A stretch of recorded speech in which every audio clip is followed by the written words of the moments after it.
আমি বিশ্বাস করি পাবনা, যদিও বলা হয় পাবনাকে বলা হয় পাবনা শব্দটা পাবন নামক একজন দস্যু ছিল, তার নামে নামকরণ করা হয়েছে।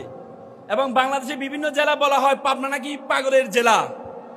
তা আমি একটু চিন্তা করলাম যে পাবনা কেন দস্যু? পাবনা হচ্ছে দস্যু হচ্ছে তাদের জন্য যারা স্বৈর শাসক, তাদের জন্য পাবনা একটা দস্যু।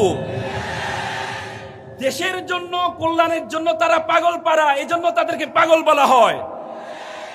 ব্রিটিশ বিরোধী আন্দোলনে প্রথম কৃষক বিদ্রোহ পাবনাতে হয়েছিল। প্রথম কৃষক বিদ্রোহ 52 ভাষা আন্দোলনে যখন উর্দুকে রাষ্ট্রভাষা বাংলা করা হয়, প্রথম হরতাল ডেকেছিল পাবনা জেলায়। 1971 সালে 23শে মার্চ পাবনায় প্রথম স্বাধীন বাংলাদেশের পতাকা উত্তোলন করা হয়। জুলাইয়ের যে দ্বিতীয় স্বাধীনতা আমরা বলি, সেই স্বাধীনতায় আমরা দেখেছি 7 জন পাবনার কৃতি সন্তান জীবন দিয়েছে নতুন বাংলাদেশের জন্য। তার মধ্যে সাতিয়া এবং ভেড়া উপজেলা 3 জন আছে। এজন্য আমি ছোটবেলায় একটা কবিতা পড়েছিলাম যে নামের বড়াই করো না তো নাম দিয়ে কি হয়, নামের মাঝে পাবে না তো সকলের পরিচয়।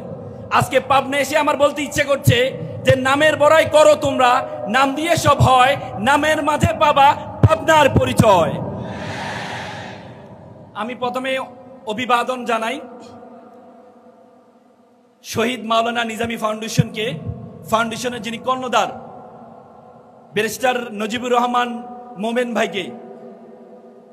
চাইনিজরা একটা কথা বলে থাকেন, তুমি যদি 100 বছরের ফলাফল চাও তাহলে তুমি মাছ চাষ করো, তুমি যদি 1 বছরের ফলাফল চাও তাহলে তুমি মাছ চাষ করো, তুমি যদি 10 বছরের ফলাফল চাও তাহলে তুমি গাছ রোপণ করো, আর তুমি যদি 100 বছরের ফলাফল চাও তাহলে মানুষ চাষ করো।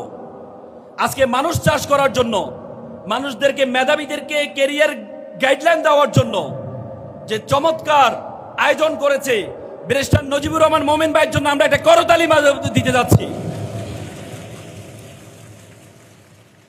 আমরা গত 20 বছর দেখেছি বাংলাদেশের রাজনীতি করে কারা? 3rd ক্লাস ব্যক্তিরা বাংলাদেশের রাজনীতি করে। নতুন বাংলাদেশে আমরা দেখতে পাচ্ছি বাইরে থেকে মেধাবীরা আমাদের দেশে আসছে রাজনীতি করার জন্য। তোমরা জানো একজন সংসদ সদস্যের মূল কাজ হচ্ছে আইন প্রণয়ন করা। যিনি আইন প্রণয়ন করতে পারেন তিনি হচ্ছে শ্রেষ্ঠ সংসদ সদস্য হতে পারে। ব্যারিস্টার নজিবুর রহমান ভাই তিনি বিলেত থেকে, আমরা যেটাকে বিলেত বলছি, বিলেত থেকে পড়াশোনা করে আসছেন। তোমরা জানো Bangla, if you look to the history of the world politics, পৃথিবীর ইতিহাস দিকে যদি তুমি তাকাও